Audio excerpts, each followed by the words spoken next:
everyone. We will call the meeting of the Fire and Police Commission on September 28th, 2023 to order at 4:30 p.m. We'd like to start with welcoming our new commissioner with the oath of office.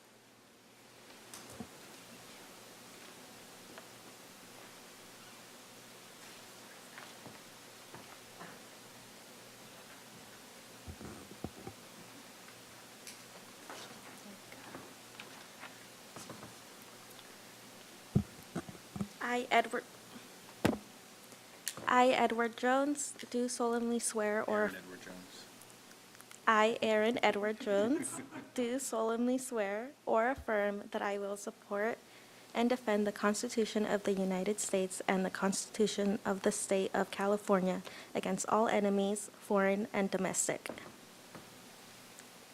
I, Aaron Edward Jones, do solemnly swear or affirm that I will support and defend the Constitution of the United States and the Constitution of the State of California against all enemies, foreign and domestic.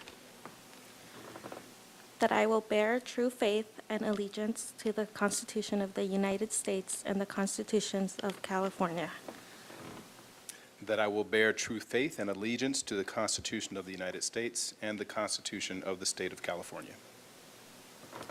That I take this obligation freely without any mental reservation or purpose of evasion. It's like we're dancing. That I take this obligation freely without any mental reservation or purpose of evasion. And that I will well and faithfully discharge the duties upon which I am about to enter as a member of the Fire and Police Commission of the City of Santa Barbara, California, according to the best of my ability. And that I will well and faithfully discharge the duties upon which I am about to enter as a member of the City of Santa Barbara, California, according to the best of my ability. Thank you.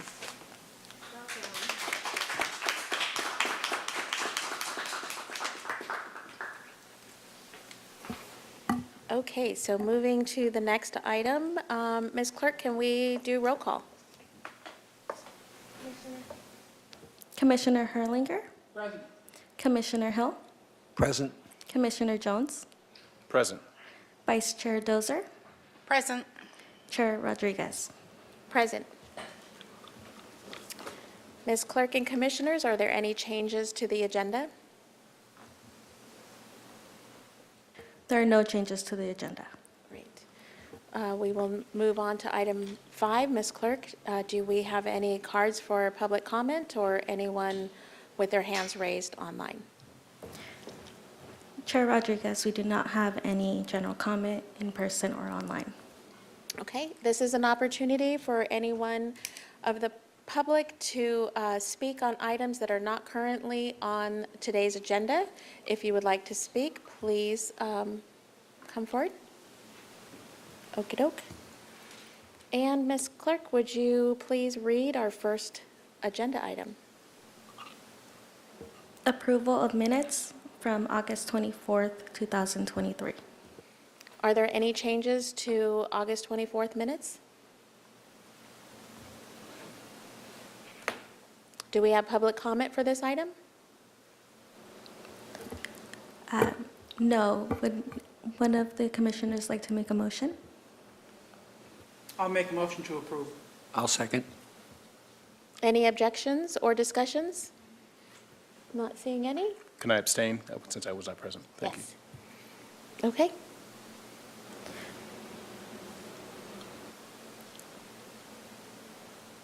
We're not going to do that vote, we're just doing a verbal vote.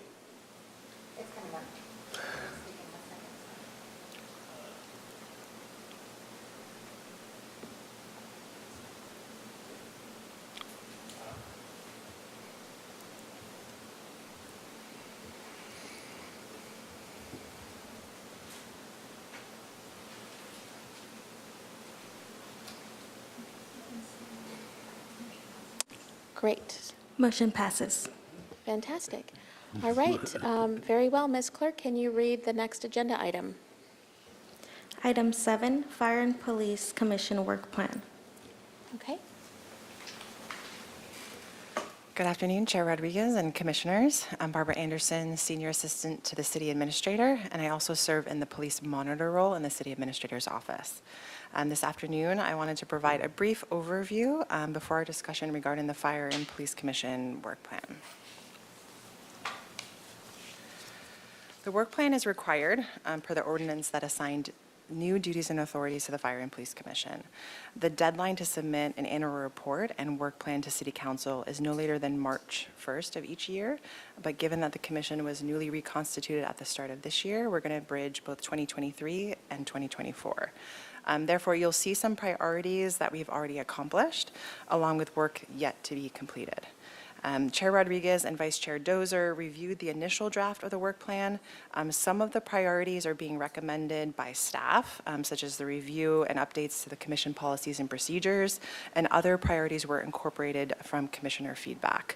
I also met with Commissioner Herlinger and Commissioner Hill to discuss the work plan draft, but many of you have had additional comments and suggestions in the interim and really wanted input from the public, which is exactly why we slated it to be discussed this afternoon. The draft work plan was attached as part of the agenda packet, but I'll just quickly touch on the priorities as outlined. Ensure completion of the orientation and training requirements. As many of you know, we have a rigorous set of requirements that we've been working through so far this year.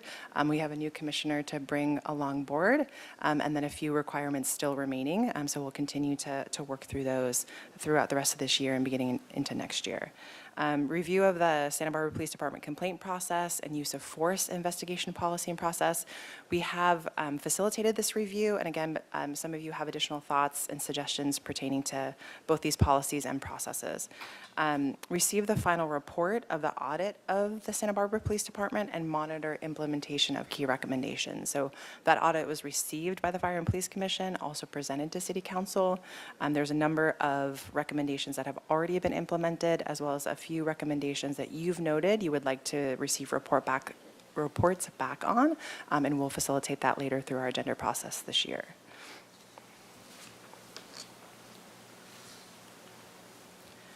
Advise the City Administrator's Office on the updating of the Fire and Police Commission policies and procedures to align with its new duties and authorities. So we have facilitated some transition of policies and procedures and haven't formalized them, like how we have set up the agenda, rearranged and reorganized some of those items, the agenda request topics, but things like public comment, commissioner motions and debate, and protocols of the commission can all be reviewed and discussed and updated as well. Review and advise on updates to the tow rotation list and tow operating policies. Chair Rodriguez knows from her previous role with the Fire and Police Commission that this is a key component to the responsibilities of the commission. And I will say we've neglected to update these policies for quite a while, so we want to make sure that they're up to date as well as that tow rotation list reviewed. Reviewing the critical incident policy of the Santa Barbara Police Department and advising on opportunities to facilitate community engagement and information sharing in coordination with the Fire and Police Commission. And that's slated for this afternoon. So we will dig into the details of that policy, the agencies that are involved in critical incident response, and the role of the commission in helping facilitate the community information sharing pathway. And advise the City Administrator's Office on public communications and outreach strategy. There's been a lot of conversation about how the Fire and Police Commission could be more accessible, more engaging, more community forward, really bridging the depth of understanding between the commission, the work of the Fire and Police Department, as well as the broader community. So that's part of this work priority as well. So our next steps are to receive additional input from all commissioners this afternoon. We really wanted to take the time to both discuss with a new commissioner on board this afternoon, as well as some, again, of the suggestions and ideas and thoughts that the commissioners had during the review of the work plan process to get your additional input today. You might reflect, want to refine, have additional suggestions after this afternoon, which is why we're going to bring back the work plan next month for final deliberations and vote. So we'll have plenty of time to discuss those priorities, make sure that they're the appropriate and correct priorities for you all, as well as for the new duties and authorities of the commission moving forward. And then we are slated tentatively to present to City Council on February 27th of next year. So I've put that in the queue, both the annual report and the work plan prior to that March 1st deadline. And that's where we are this afternoon. I'll turn it over to you. Super. Do we have any public commenters in person or online? Chair Rodriguez, we do not have any public comment Okay. in person or online. All righty. Do we have any questions, comments, or clarifications from commissioners? Commissioner Herlinger? What makes the tow operating policy so special that it has to come to the commission? I will turn that over to Mr. Joymas, who has the history on that. Sure, thank you. Chair Rodriguez, Commissioner Hollinger. The municipal code provides the Fire and Police Commission with the authority to review the tow policy. And not when I talk about the tow policy, the operators that serve the police department. So here's what makes it special. The police department uses several tow operators to come and tow DUI accidents, emergencies. Obviously, it's a very lucrative business too to be on that. And so if these tow operators are private companies, but if you're going to be serving the public and responding to critical incidences, towing, et cetera, there are requirements in terms of how they perform their duties, who's employed, everything else. And so with that, it's up to the commission to create these tow rules, regulations, approve the operators. Obviously, you don't want tow operators who have violations or operating out of compliance to be serving on this because of the very public nature that they serve. So that's what kind of makes it special, where the commission will be reviewing applications, looking at the rules for tow operators, making recommendations to see if they need some fine tuning. So it's really the nature of the service they provide that's so public and providing service to the police department and community at large. And that is tasked with the commission to be the ones in charge of reviewing that. And so that's what kind of makes it special and important. Thank you. You're welcome.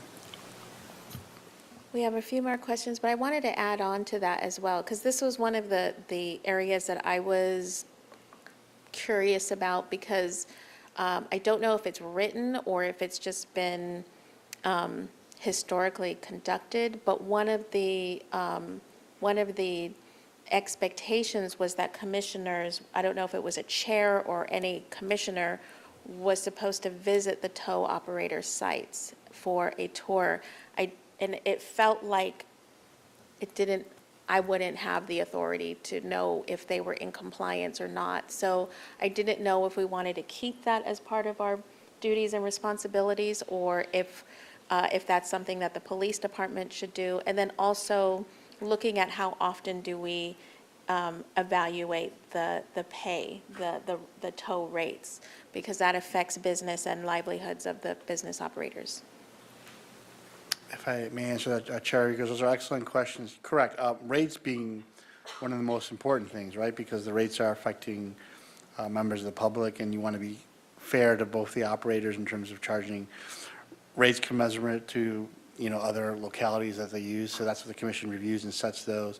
As far as visiting, that's up to the commission. Ideally, I think what's beneficial is for the commission to let staff help with that expertise of letting the police department check compliance and report back to the commission on staff reports. And then when you look at the reviews, creating an ad hoc committee with the city attorney's office to develop those and present it to the commission at large. So that's where staff is ideally used to serve the commission on those type of deals.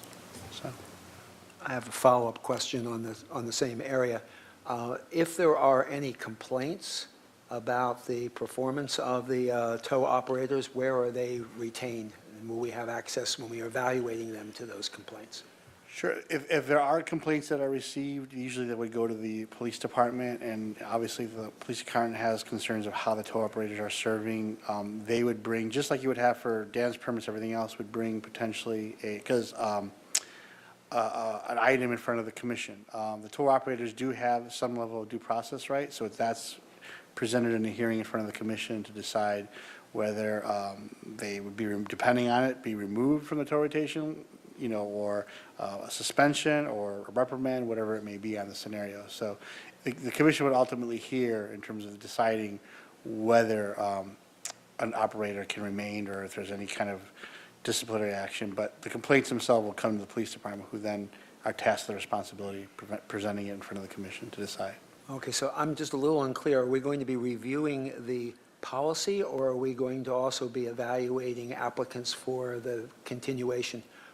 Are they automatically in unless they're kicked out? or- Chair, yes, they're excellent question. Chair Rodriguez, Commissioner Hill, they are automatically in unless they're kicked out. So we have a rotation list. There's not like a set term for like 2-3 years. So unless they decide to withdraw themselves or there's a violation, that's the current, list we have. So what the commission will be reviewing is the policy. Okay, so the only way we would be concerned about the police evaluation of complaints is if it was brought up in the form of a recommendation to disallow a continuation of somebody. Chair Rodriguez, Commissioner Hill, yes, there would be two scenarios you would hear about an operator. One, if it's existing, if there are violations, and then an application for a new operator to be put on the list. Okay, thank you. Commissioner Jones. Thank you, Madam Chair. On an unrelated topic, I did have a question with regards to the training, and this may be as a result of my ignorance in being a new commissioner, but I was just curious as to whether or not there are other commissions in the city or other government entities that are also required to go through the same extensive training. I think it's fabulous, but I'm just curious, is it specific to this commission, or is it something that's more represented throughout kind of city government? Chair Rodriguez and Commissioner Jones, you are correct to note the rigor of the training that this commission in particular has to complete in comparison to other advisory groups throughout the city. So it does vary depending on the role of the commission. Obviously, Planning Commission has a level of in-depth understanding that's facilitated over the course of the work that they complete. One of the reasons why we prioritize the training to be facilitated as part of the public forum as much as possible is that the role of the commission is also to strengthen understanding of the fire and police department operations and policies with the broader community. So we're using the training as also an opportunity to educate and inform. So we're balancing the rigor of the training with also the commitment and responsibility to that broader understanding, community understanding. So, but yeah, you are correct to note that is extra rigorous. Yeah. And can I ask a follow-up question? Are there opportunities for, beyond this commission, for other members of the community to be able to have exposure to this very important information as you described?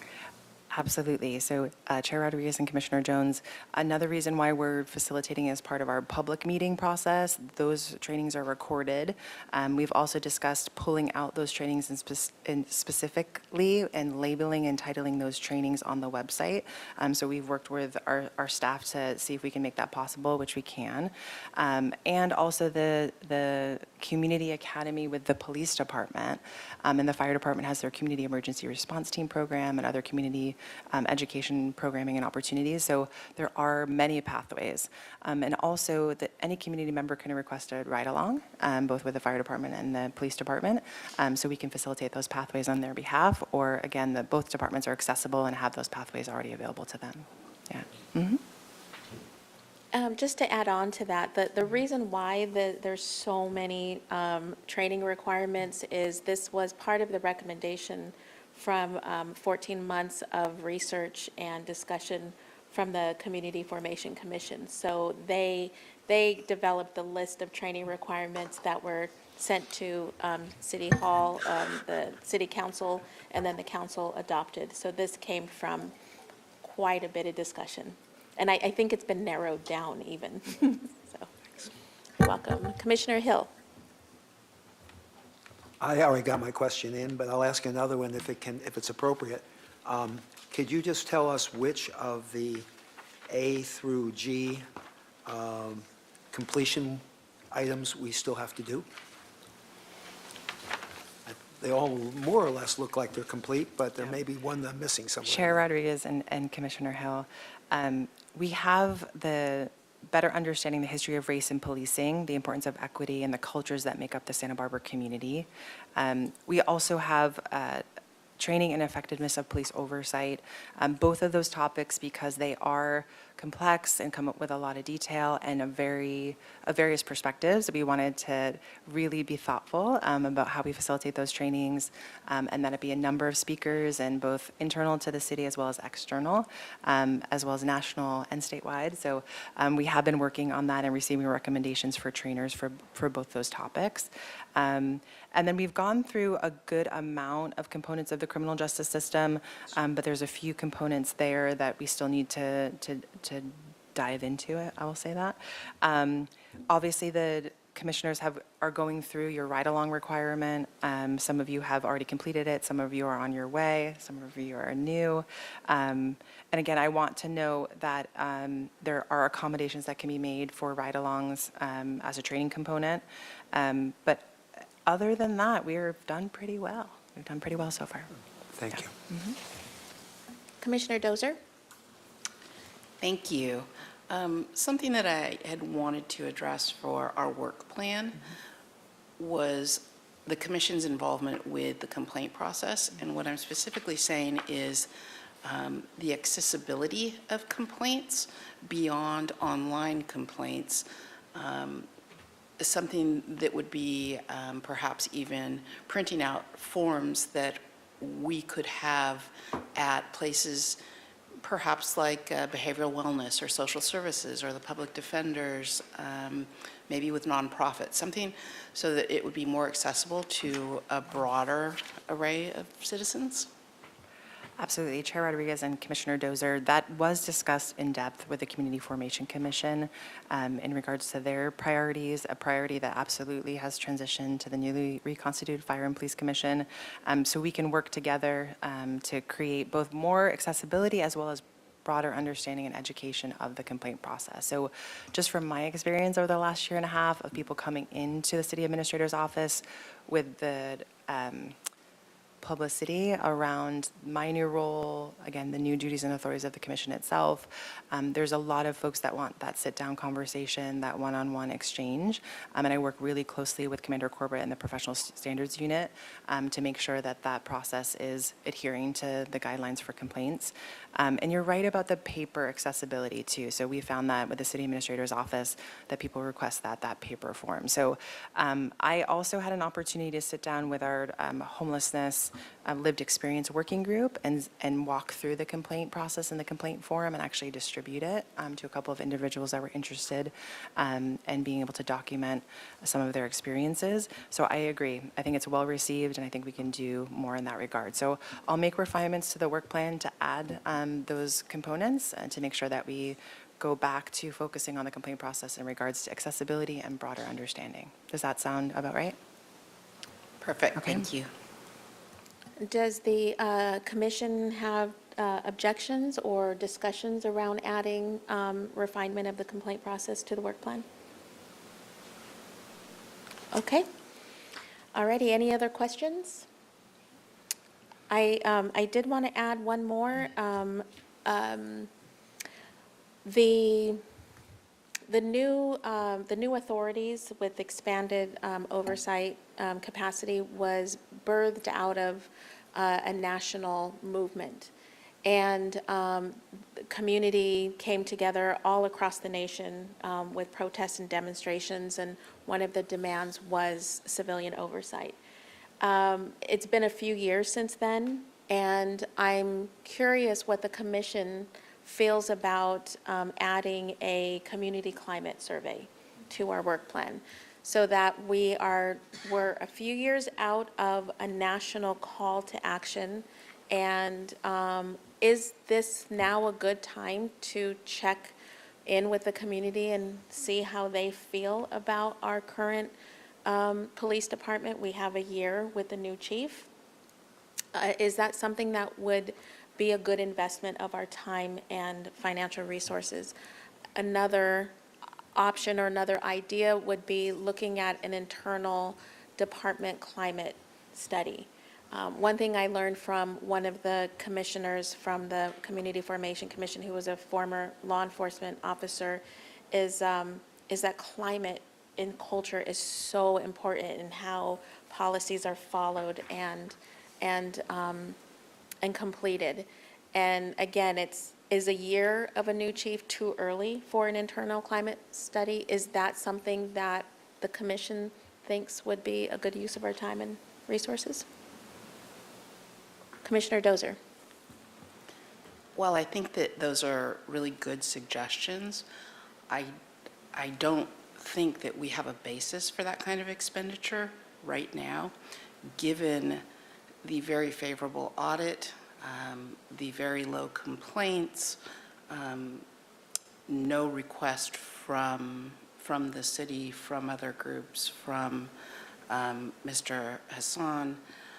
I think that those funds, because I do think it would be very expensive, could be better used to supplement public safety. That's just my opinion. So a question, how much would such a community survey wind up costing? Chair Rodriguez and Commissioner Hill, the estimates are around $100,000 to $200,000, depending on the breadth and depth of access to that survey and the format of which the survey is distributed. So it's a significant amount of money. With respect to the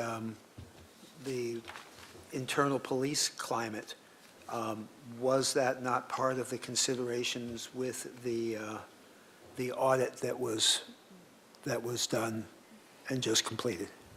Chair Rodriguez and Commissioner Hill, it was, but I will say the depth of interviewing would not allow for recommendations specific to culture to be able to be realized.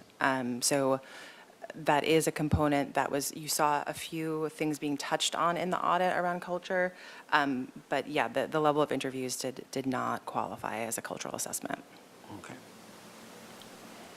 Commissioner Jones. Thank you, Madam Chair. Has there been a similar survey done that is like a precedent for doing something that you're describing? My understanding, and Attorney Doimus, maybe you can help answer, I don't think we've done that locally. It has been done in other communities, and I think the closest thing we've had to that is the fire department, what is it called? It was like a year-long audit. What was it called? The standards of coverage. Standards of yeah. coverage, yes, and I believe that included interviewing. Community stakeholders, yeah. Yes, so Absolutely. that would Yeah. be the closest that we've done locally. And we have, the city has a community survey that's been facilitated in general about satisfaction of service delivery. It includes the police department and the fire department in the survey questions. Then one more thing I'd like to add, which is not being familiar entirely with the process, or obviously expense is always an issue. My reaction also is that sometimes when there's not something going on, that's a good time to actually take the pulse of things. So in other words, while the community may be relatively at ease or at rest, as opposed to when, not if, when something happens and then trying to take a temperature gauge. So just a thought. One of the, when I was thinking this through, for that reason, I wanted to see, we heard a lot in a public way, and those conversations were done because of what took place outside of Santa Barbara. Right. So we didn't really get a good grasp of the community's perception of transparency, safety, fair policing locally. And I'm still not sure if this is an appropriate time or if this is a good use of our time and resources. And so one of my thoughts is that putting this in the work plan would not necessarily mean that we are going to do it, but that we will discuss it more, that we will research it more, and then present a recommendation to, whether it's two people on the commission that does the research and brings it back to the full commission with the recommendation, or that recommendation goes to city council. But I do think that this conversation needs to have more public input. So the community groups who were highly affected or who were highly participatory, I'd like to get their thoughts on, is this a good time? Commissioner Herlinger. So the general community survey that you just referred to, so how do we get access to that? And then Yeah. can we make it available?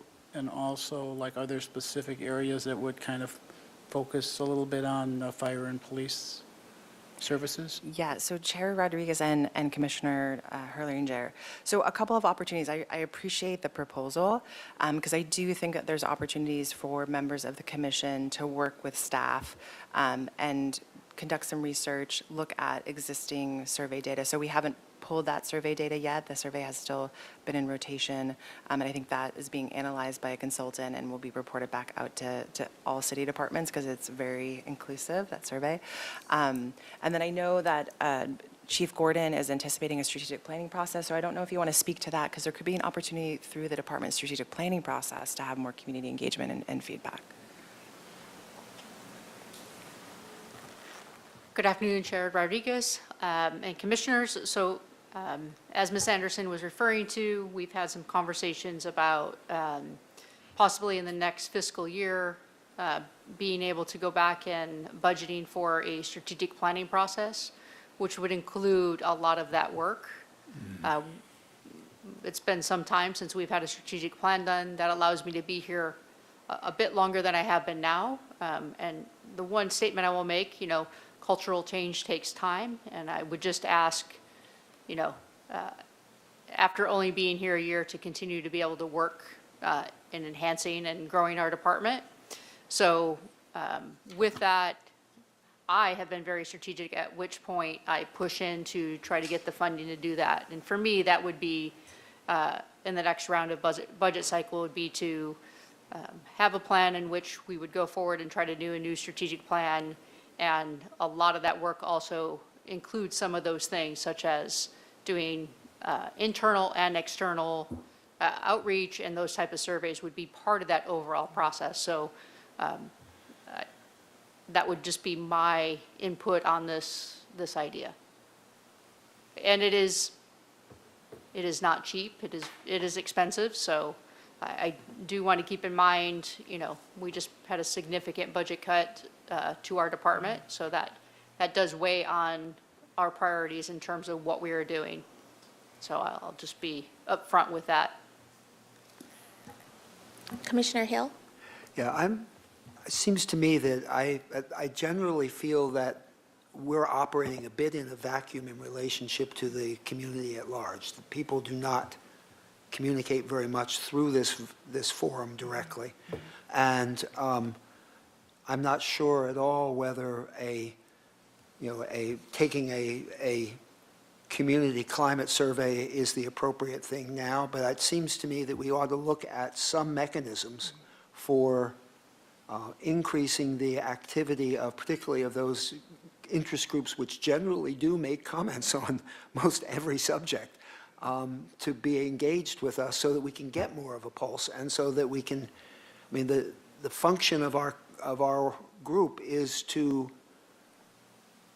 be a transparency for the police and the fire department to the community. But if the community isn't watching, we're not meeting that function. So I'm sort of moving this back into item number 7 on the proposal list, which is exploring the possibility of providing forums or communications places, and maybe even specific topics for them to generate public interest in some of the areas which are not immediately before us in the day-to-day operations of police activities. So one example is, if you were to ask people, what are 3 or 4 hot issues in the city, you might wind up with some similarity of views on things like the relationship with street vendors might be one of the issues where there's a fair amount of public concern or issue. Something that we could do is look at the opportunity of having that as a forum. And it might well be better served in a setting other than at, a public hearing in the city council room. So that's another option as perhaps a way of starting to get a pulse on what is going on in the city. Attorney Doimus? I just wanted to comment on the last part as you help kind of formulate a plan too, Commission. So, and I do like Mr.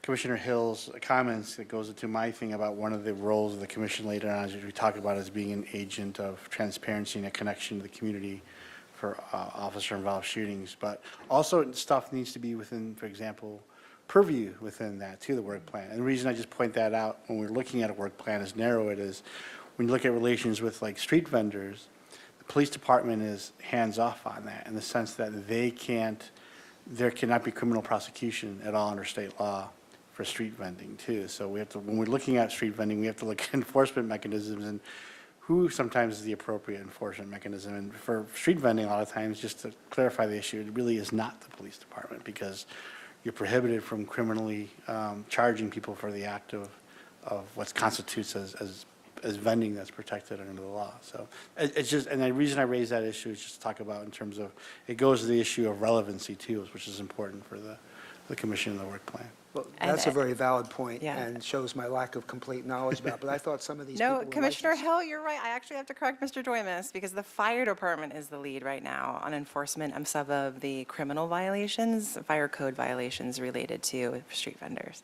So on the fire side of the commission's activity, it's under your purview, but you're right on the police department side. So also, it's the definition of a sidewalk vendor. So sidewalk vendors, Mr. Dormus is entirely correct. It's not criminally enforceable. It's administrative violation within the city departments.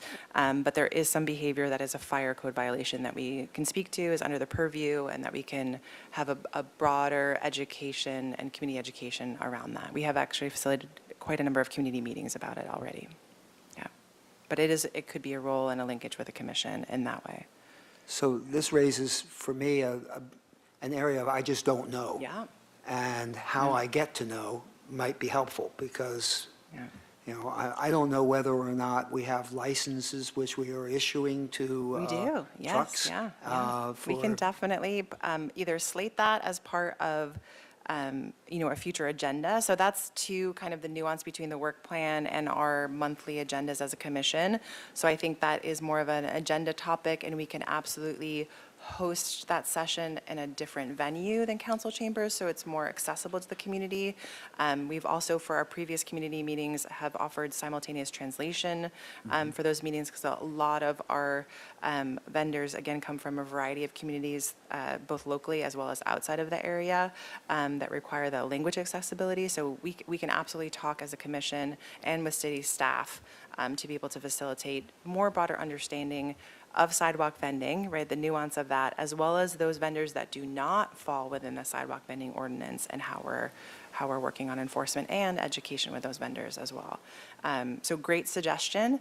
And I think too, I go back to Chair Rodriguez of either expounding upon the number 7 work priority as it relates to community engagement and increasing connection with the work of the commission overall versus something specific to supporting and advocating for community engagement as part of department strategic planning processes that would both cross over with fire and police.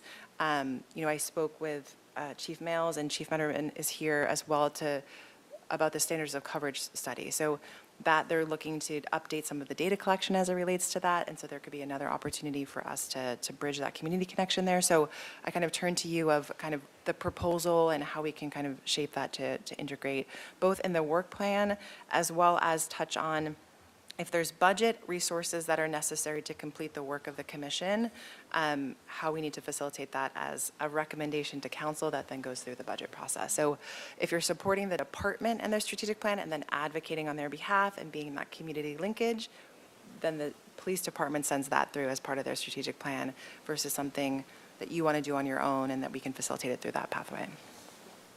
So one of the the Brown Act is intended to allow for transparency and public participation in these types of meetings and discussions. Where it becomes a hindrance is when we can't just talk about this. So I'm glad we had this opportunity to discuss this and ask these questions. It sounds like the department is on the same path. I like the idea of integrating more community feedback in item number 7. I'm wondering, is it possible, Chief Gordon, during your strategic planning process, if you could present that to this commission so that we could offer feedback or suggestions, or maybe work with one of the commissioners to make sure that those groups are being identified, that are being reached out? And sometimes those highly impacted groups are not willing to meet with members of the police department, but maybe if there's somebody on the commission that would help bridge that link, that might help. Commissioner Rodriguez, or Chair Rodriguez, certainly, we're a long way off from doing it, to be quite frank about it, but yes, the whole goal will be to include the commission as well as internal and external stakeholders. So our goal is not to do this within a, bubble. Our goal is to make the process and the strategic plan for the future what the community and the department can all work together on. So this isn't just about, how we purchase paper. Like, it's how we do policing and how we interact with the community would be part of that. And what our priorities are, for the next, whether it's 3 or 5 years, whatever that benchmark is that we set for the strategic plan. So that is one of our future priorities. It's just not at this moment.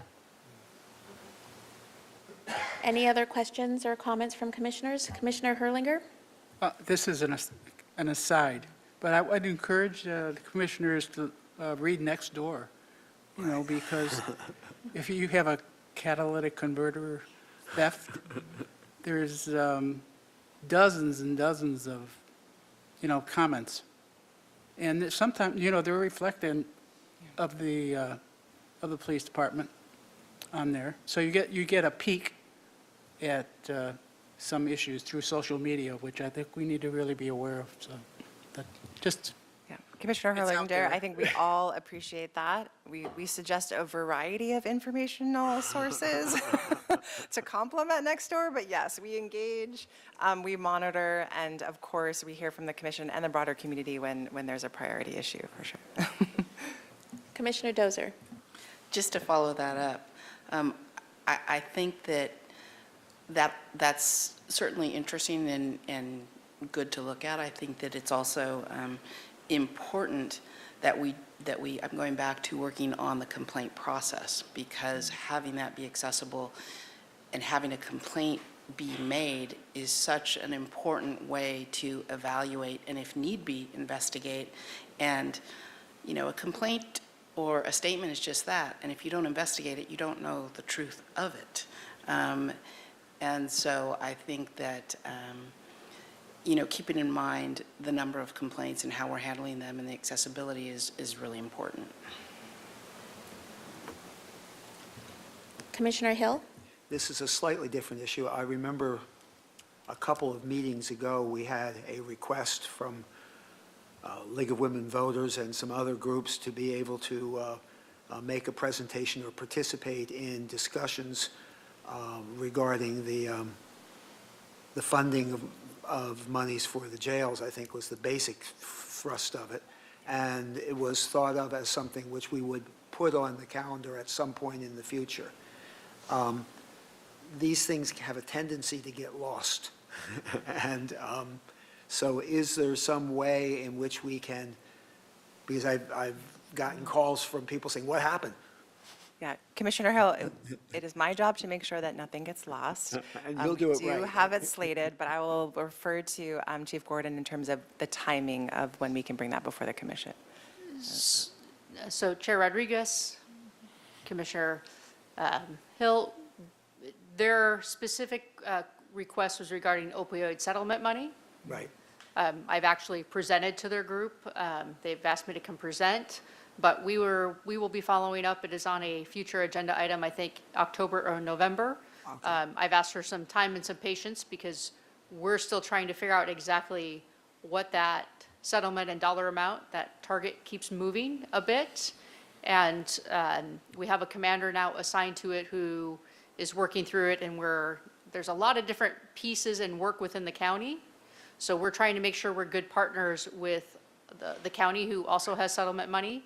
So we're trying to work all through the pieces, and my job is to make sure that I'm able to give you complete information and not leave you with more questions than answers. So we have not forgotten. Like I said, I actually gave a presentation to that group a few weeks ago, and we will be coming back to the commission in the next, I can't remember if it's October or November, but we will be coming back to the commission with a discussion on it. Thank you. Any other comments or questions? Do we have a public comment in person or online for this item? We did not, Chair Rodriguez, we did not have any public comment on this item. Okay, great. Thank you for the discussion. It looks like we added one item to the work plan, and it's my understanding we'll be voting on this next month. Is that right? Chair Rodriguez, can I clarify that with you? Because I have the accessibility of complaints, current process, broader community understanding to add to the existing priority of review of the complaint process and use of force. Is there anything specific you wanted me to add to number 7 as it relates to strategic planning or a separate item? And we're good. Okay, I think it was the discussion that was important, so. great, great. thanks. So we'll add those refinements, and we'll have that as part of an action item for the next meeting. Fantastic. Ms. Clerk, would you mind reading the next item? Item 8, review of Santa Barbara Police Department critical incident policy and response. Good afternoon, Chair Rodriguez and Commissioners. So we have multiple people presenting today. So I'm going to start the presentation with really talking about what we would consider what a critical incident is, the phases of critical incident management, what our protocol is for media relations, what our officer-involved shooting policy is. We have the pleasure of having Assistant District Attorney Kelly Duncan here from the DA's office, who will discuss their role. Online, we actually have DOJ Special Agent in Charge, John Anelian, who's joining us, and will be giving a portion of the presentation to talk about when we have a qualifying event investigation under AB 1506. He's going to talk about what their role is and how those investigations are conducted. Assistant City Attorney John Doimus is going to talk about the city attorney's role and what the Fire and Police Commission role is with it. So we're going to try to give you, without getting too far in the detail, but give you enough detail so you can understand it. The one thing I'm going to start by saying is you really have to keep in mind that every critical incident is different. So these are guidelines, some of it is policy and specific policy to specific events. But I can tell you in my 27 years, I have been through a number of what I would consider qualifying events as critical incidents, and every single one of them has been different. Even officer-involved shootings, nothing is ever the same. So I just want to give you that and talk about that in terms of the framework. This is something that, like I said, there's policy, there are guidelines. We talk about it ahead of time, but every single one is different and looks different. So I just want to lay that groundwork for everyone as we start talking about this. I also want to acknowledge, when we get to the end with questions, I have Assistant Chief Mary Linda Arroyo here, who oversees patrol. So when we talk about this, the initial response piece, that would be overseen by Assistant Chief Arroyo, and then the investigation piece, Assistant Chief Kenny Kushner is here, and he can speak to if we have specific questions on the role of our investigators from our department. So they are here to provide additional answers as well and speak specifically to their roles with that, if needed. So, a critical incident defined. An incident involving a law enforcement action that's likely to generate significant public interest and/or controversy. Examples would include an officer-involved shooting, any in-custody death, the death of an employee in the line of duty, or any event likely to generate political interest. So it could be a multitude of events that could occur. There's really 3 phases of critical incident management. The first is preparation. Even today, this is part of preparation. Talking about this with the Fire and Police Commission so that we're already have an understanding prior to an event occurring. All of the conversations that we have with the community prior, all of the training that we do in-house, and I'm going to talk more specifically about it, but like I said, even today is how we prepare for critical incidents. The second piece is managing critical incidents. And the third is the post-critical incident and restoring public confidence. What we have seen, regardless of what the event is, no matter how we respond, there's always a portion of the community that's not always pleased with our response. So it is restoring as much public confidence as we possibly can. Because regardless, there is always some sort of misinformation or some portion of the community that we need to spend more time with afterward. That's just the reality, and making sure that we understand and have those conversations afterwards. So preparation, which I alluded to. Besides today, we have all of our preparation training internally, including supervisor-specific training, scenario-based training. You know, for us, we have we're doing a use of force training for all of our supervisors, updating on case law, our use of force forms, the entire investigation. So all of our sergeants and commanders will be attending that training in the month of October. That's one such way that we prepare. You're going to hear from John Anelian today, who's a special agent in charge from DOJ. We're having one of his supervisors come and speak to our investigators about their role in their response later in October as well. So those type of things, and also other scenario-based training, where we talk about if this happens, what would we do? More like tabletop, but also part of that is the debrief we do on other incidents to learn from them, so that when critical incidents happen, you have some time to think, but there are some initial things that you need to make sure that you're doing in some initial steps. So the more that you go through that, the more that becomes second nature. Training with outside departments and their agents and supervisors, you know, whether it is LA County, San Diego County, or Santa Barbara County, law enforcement has to rely on other agencies and each other. So the more that we train together and understand how we're going to respond, I'll give you an example. We've been doing a lot of work throughout the county with all of the other law enforcement agencies and the Santa Barbara Office of Education and all of the schools, so that we're using the same language when it comes to a critical incident that happens on campus, whether that's an active shooter or a lockdown, or we have something where we respond to a call that affects the school. So if we have a lockdown of a school because we have something happening off campus. So all those pieces and that training and that common language is extremely important. Proactively establishing community relationships with community stakeholders. You all are community stakeholders. You all represent different parts of our community. So having those conversations are important. Knowing who those folks that we can go to in the community so that we can have conversations. That's all part of establishing those community relationships. That can be done at Coffee with a Cop. That can be done earlier today at a swearing in where we're, you know, interacting with different portions of the community. It can be happening, you know, we just did, you know, a West Side Coffee with a Cop at the library where we had on the east side at the library where we had a wonderful experience with a lot of our younger children and their moms and at a particular event with a library there. So all those are opportunities to establish those relationships. Community relations and our incident response protocol. So knowing what we're going to do and what our protocol is going to be is extremely important to that process, and have it pre-established. I'm not going to read all of the policy, but I wanted you to be able to have it. I don't believe in death by PowerPoint, so you're, but I just want you to see the depth that this is just a portion of our officer-involved shooting policy. Our officer-involved shooting policy is 9 pages long. So this is just a small portion of it. It talks about what investigations are done. So you can see that there are several different investigations. There's a criminal investigation of the suspect's actions. There's a criminal investigation of the officer's actions. There's an administrative investigation as to policy compliance by officers.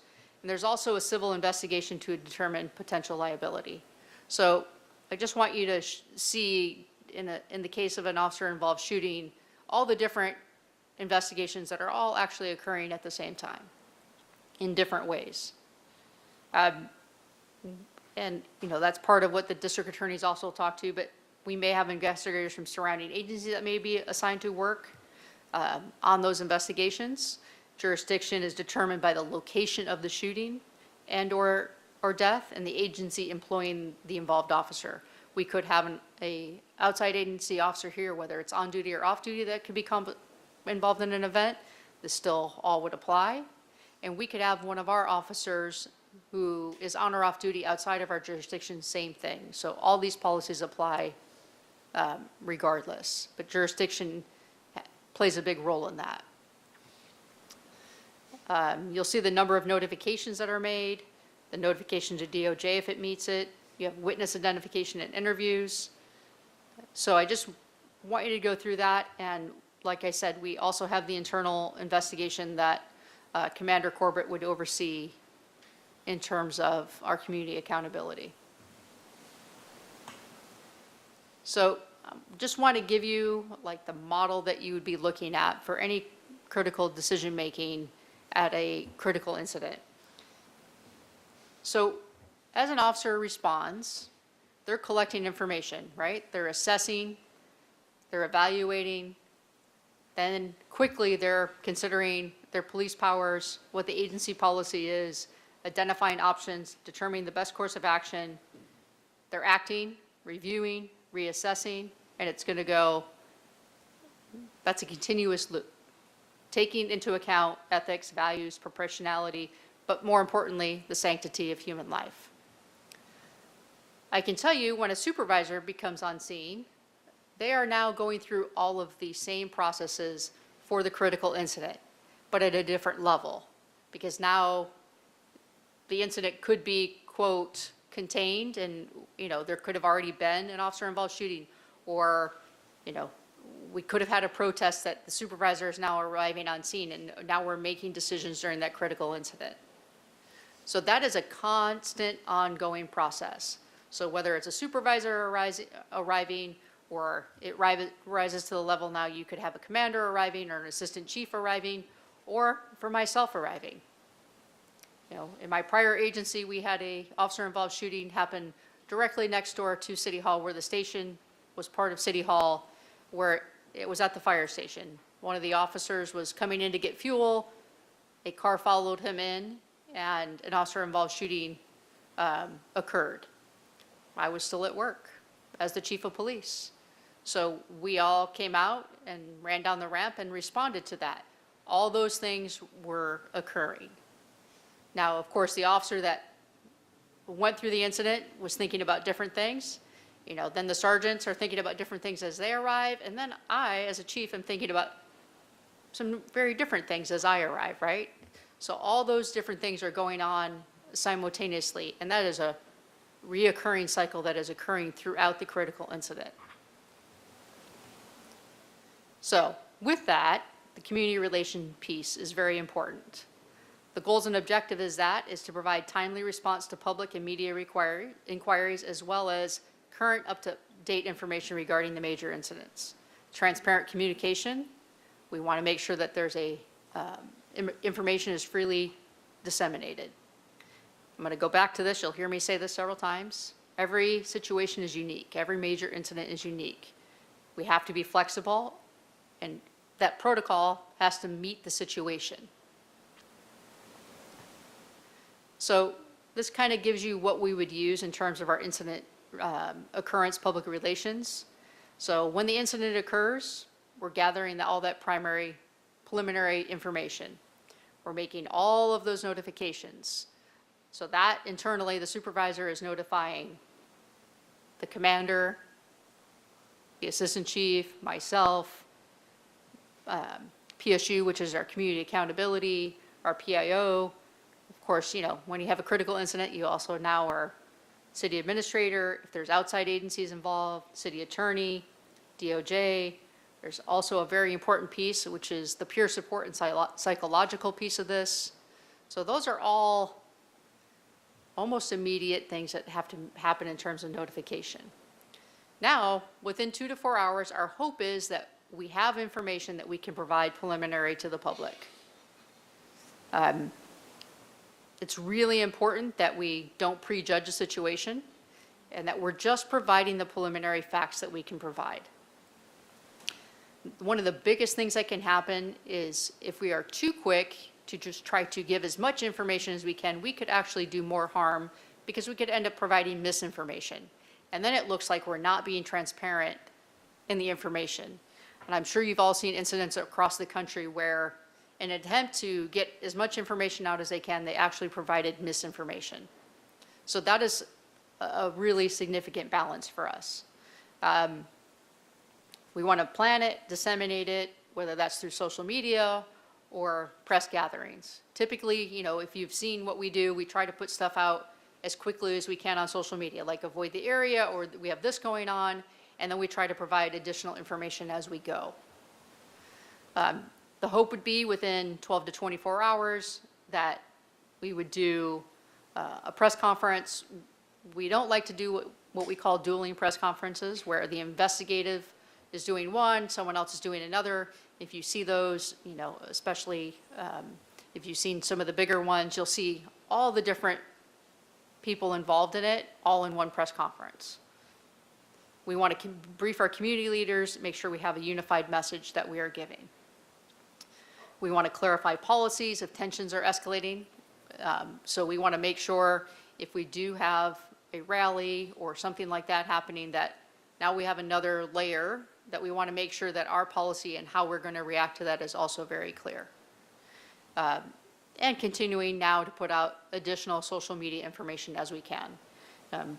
As you know, as the commissioner was talking about, Nextdoor and other places, people don't typically get their news from press conferences anymore. Some, but not so much anymore. We do get some, with our local news, whether it's through John Palminteri or through Newshawk, we do have a good local network, but a majority of folks still get that from social media or a very quick online source. Within a week, if we can release video, we'd like to be able to release video. We are required by law to release it within 45 days. Our hope would be that we could release it within a week, but like I said, that's a consideration that is not always possible. We want to continue the information that we're putting out. We want to give an update if we can. If we need a community forum, those are all considerations. Long-term, there's after-action considerations that would become before Fire and Police Commission, policy and procedural review, updating our stakeholders, and if we need to, if there's conflict, community groups and community forums to try to work through that community conflict. Internal, and I'm talking about internal within the police department specifically, we always do a formal debrief so that we internally can get feedback from everyone involved to create positive changes to training and protocol. That's where we learn the most. No matter what happens with a critical incident, there's always something to learn. There's always ways that we can grow, and that is why we talk about positive changes. After action reports, we're looking at what happened, what was our response, what went well, what needs improvement, and then this is a big piece for us is the employee wellness piece. Peer support, doing a different type of debrief where they can actually talk about, oh my goodness, their feelings. Psychological support, and not just for the officers involved, but for everyone. It has, I think people forget how much toll it takes on dispatchers and other folks that respond. There's short-term, there's long-term, and there's also family support. Anyone who's been doing this job knows, I've established a system with my family where if something happens, I will either when I can, send a text or make a phone call. But I can tell you, even as a chief, when the first time I had an officer-involved shooting and, called home just to say, I won't be home anytime soon. There was a network that then she had someone to reach out so that she could understand what was going on. Doesn't matter how long you've been doing this, it's really important that we support the families and help them work through, especially if their loved one was the officer that was involved in the shooting. So that is a big, important piece to us, is the employee wellness piece. With that, I'm going to call up Kelly Duncan.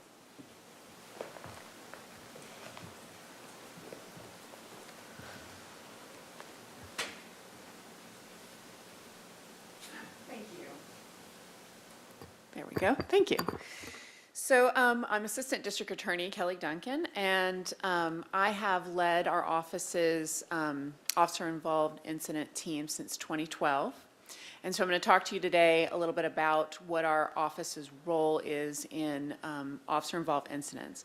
Now, always the district attorney's role in an event where a peace officer uses deadly force is whether a crime has occurred. So I promise I'm not going to do a deep dive into the law, but it is important, I am a lawyer, that to talk a little bit about the framework for which we are looking at in an officer-involved incident like this. So in a use of deadly force, obviously the law that's implicated is related to homicide. And homicide is the killing of one human being by another. So it's either lawfully or unlawfully. Homicide includes both murder and manslaughter, which are obviously unlawful, and the acts of excusable and justifiable homicide, which are lawful. So that brings us to when a peace officer is justified in using deadly force, and that's codified in Penal Code Section 835A, which was recently amended in 2020. And this is as in-depth in the law I'm going to get for you today, but it's important to provide that framework. So a peace officer is justified in using deadly force when the officer reasonably believes, based on the totality of the circumstances, that deadly force is necessary to defend against an imminent threat of death or serious bodily injury to an officer or another person, or to apprehend a fleeing felon for a felony that resulted or threatened death or serious bodily injury to another unless immediately apprehended. So when is the district attorney involved? So per our protocol, we are involved when there's an officer-involved shooting where someone is injured or killed, an in-custody death following use of force. Thank you. And that is typically, let's say, someone's under the control of a police officer. It could be in an arrest situation or in the jail. And then the Attorney General, DOJ, investigates and reviews certain officer-involved shootings. I know we're going to have a representative of the DOJ this afternoon talking with us, but they review and investigate when the officer-involved shooting results in the death of an unarmed civilian. So that is the circumstance in which our office is not involved, but the Department of Justice is involved. So about the district attorney's role, and this is very important. We do not conduct the investigation. We observe the investigation. The investigation is conducted either by the involved law enforcement agency, this is in Santa Barbara County, or the sheriff's office. We then provide a thorough and neutral examination of the officer's use of deadly force with an eye towards, has a crime occurred? Our team, our officer-involved incident team, depending on our staffing, usually involves 3 to 4 members of our office. It involves the assistant district attorney, myself, and either 2 to 3 senior deputy DAs, and we're assisted by DA investigators. Each person on our team has a long time experience and training in this area of law. Each of our members have attended training involving force science techniques and officer-involved shooting investigations and review. We handle all officer-involved incidents that fall within our protocol throughout the county, so that's both North County and South County.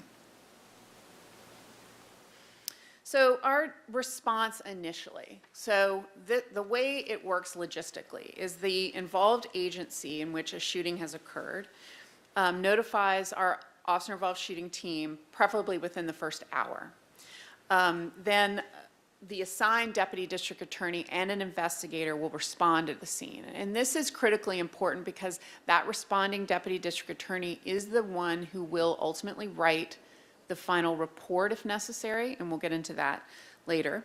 But what we do on scene is initially receive a briefing by the sergeant in charge of the scene. We observe the conditions. We assist with any legal issues involving, such as search warrants that we need to review. We observe the criminal investigation that's conducted by whichever agency is conducting said investigation. Now, this can take place over the course of several days. Interviews of involved officers may occur on the same day as the shooting, for example, but typically those occur a day or two after. And then we review evidence as it's gathered. So as this investigation continues, our response will continue as well. So eventually we will receive the completed investigation from the agency. Now this is usually many months after the initial incident. We review all the reports, the statements, and all the evidence. Oftentimes that evidence involves body-worn camera video, in-car video, surveillance video. We then take all of that information, apply the law, and ultimately determine the lawfulness of the use of force. So what are the parameters by which we will respond? So if the evidence shows that the officer's use of force was justified by the law and our legal analysis, then criminal charges against that officer for manslaughter or murder cannot be brought. So that's a situation, as we referred to earlier, as a justified use of force. And in those situations, we then issue a detailed public report that we issue a press release and then that it lives on our website. There could be instances in which it's the evidence and our review of that is inconclusive as to whether a crime has occurred, and ultimately no charges would be filed in those instances. And then obviously if we deem a crime has occurred, we file charges and prosecute that case.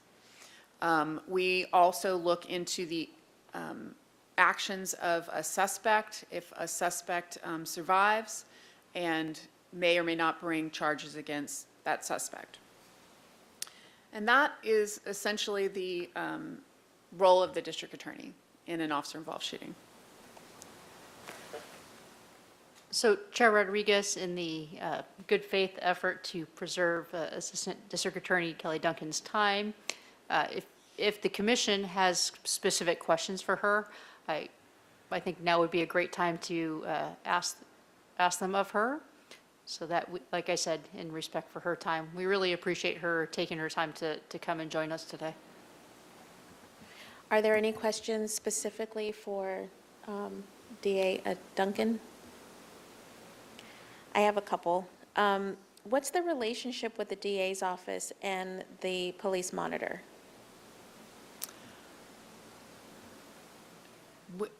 Chair Rodriguez, we presently don't have a formal relationship. So I guess I'm trying to figure out if there would be two investigations if something occurred. There would be the police internal investigation, and then there would be the DA's investigation.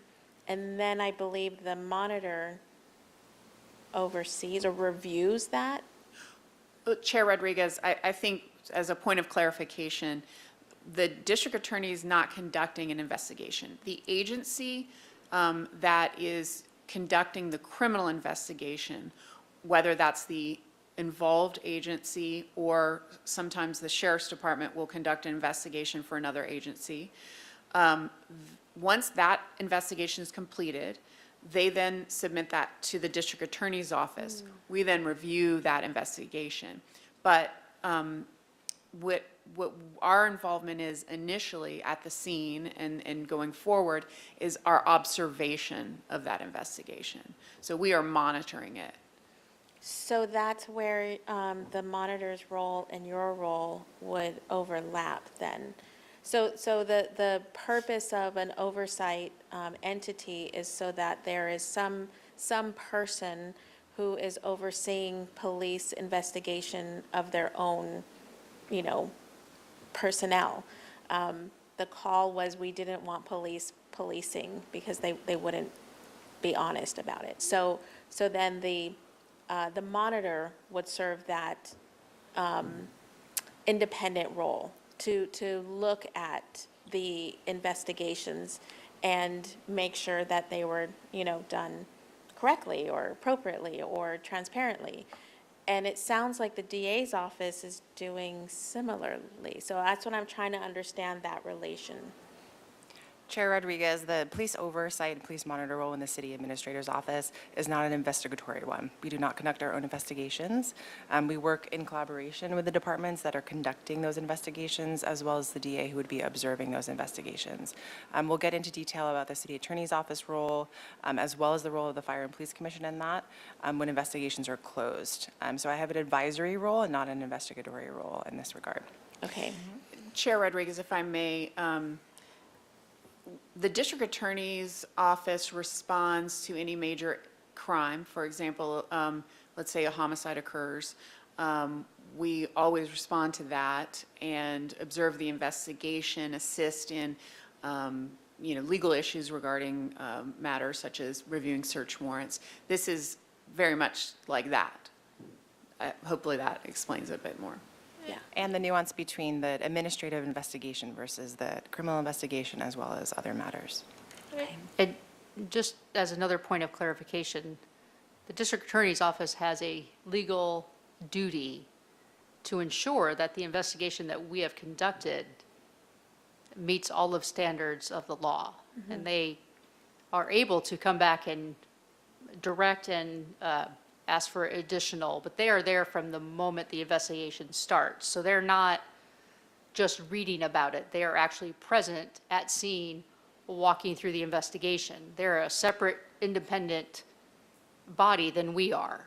So they are participating, monitoring, and make sure that the investigation meets all the standards that a criminal investigation needs to. So monitoring is one term, but they're directly involved in making sure that the investigation is done to all of the legal standards that are needed to be met. So, like I said, we're two very separate organizations, and their role in the criminal investigation is very different than what we're doing in terms of our administrative investigation. The administrative investigation is what covers what policies and procedures and other things, because even if a district attorney's office finds that the investigation shows that it was justified, there's a separate investigation to address policy violations and whether or not those policy violations, whatever, if there's discipline related to that or whatever that needs to be, or if there needs to be policy changes, that is part of the administrative investigation. And that is where we're working directly hand in hand with the Fire and Police Commission and Ms. Anderson's role in providing all of that, and that is where her oversight comes in, is on the administrative side of it. Okay. So in lay terms, for us non-folks in that field, the DA's office serves as that independent monitor over the, looking at criminal liabilities for either the officer involved or the citizen, the community member involved. And then the commission and the monitor reviews the policy and the administrative functions. I think Is you'll that have a about better right? understanding once the city attorney's office talks specifically about what the role of the Fire and Police Commission is. Okay. which is in a few more slides from now. But And Chair Rodriguez, also, I think what's confusing sometimes, the district attorney is not a monitor of any investigation. Rather, we are there to determine, we're going to review an investigation as we do with all potential crimes that have occurred to determine if there are any criminal charges that we will file. Okay, thank you. Commissioner Jones? Thank you, Madam Chair. Thank you, Ms. Duncan. Just 3 quick questions. One, the DA team that you referenced, is that the same team for every incident? In other words, is it the one assistant DA and the 2 senior DDAs for all incidences? Is there some rotation? I'm wondering if can you give me a little more about the constituency of that team? Commissioner Jones, thank you. There is, as one incident, there will be one deputy district attorney or one assistant district attorney and one investigator that responds. So it is a rotation. Typically, we have a deputy district attorney or 2 handling the events in North County and 1 or 2 handling the events in South County. All right, thank you. I'm curious about the investigations, and in the slide it indicated they usually takes months after the incident. I was wondering if you could expand upon the kind of what goes into the investigations that would require or essentially for them to take so long. Commissioner Jones, the investigation typically involves a number of forensic investigations. There's oftentimes ballistic investigations that have to take place. There's witness interviews, compilation of a multitude of types of video evidence. There's an autopsy, toxicology, ultimately a coroner's report. It takes many months to get that all complete. Thank you. I know that I'd imagine there are members of the community who often wonder, like, why does it take 5, 6, 7 months to get this information? So thank you for that. And then lastly, when charges are not filed because an investigation was inconclusive, does that mean the matter is now dead in the water? Sorry to coin that phrase, but is that what happens if there's something that's inconclusive? Commissioner Jones, we've not had a situation where we've deemed an officer-involved shooting was inconclusive. I included that because it is a possibility. There are instances in which a criminal report is referred to our office in which we cannot determine whether a crime has occurred based on the evidence that that we have.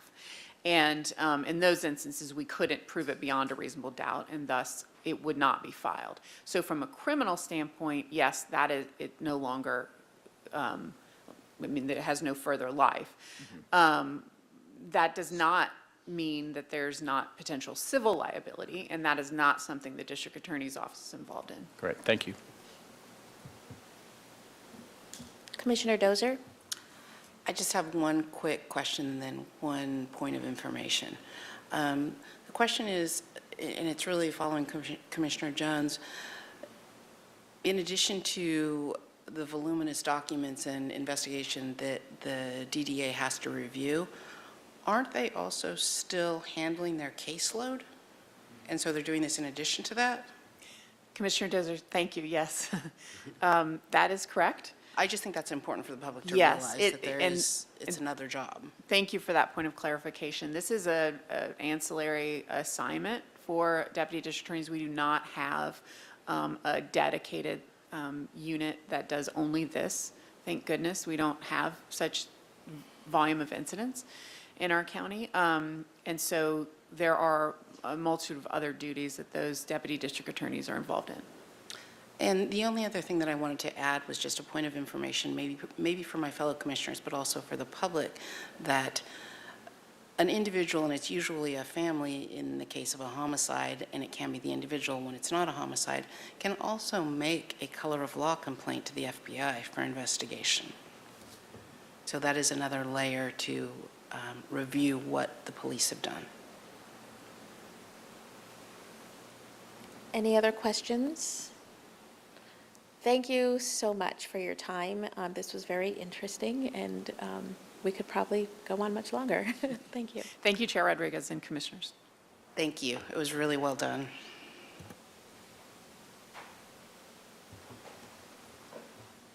So Chair Rodriguez, we have Special Agent in Charge John Anelian from the Department of Justice joining us online. So if we can unmute him, and I will run his slides, but you should see him online. I know he's logged on. Hello, is everybody able to hear me? Yes. Yes, we Okay. can. Good afternoon, everybody. Like the chief explained, my name is John Anilian. I'm the special agent in charge of the CAPSIT program, which is the California Police Shooting Investigation Team.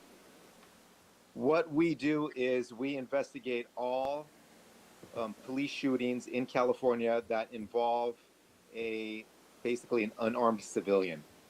So I'll go back a little bit with the history of when this was brought to fruition. September 30th, 2020, Assembly Bill 1506 was signed into law.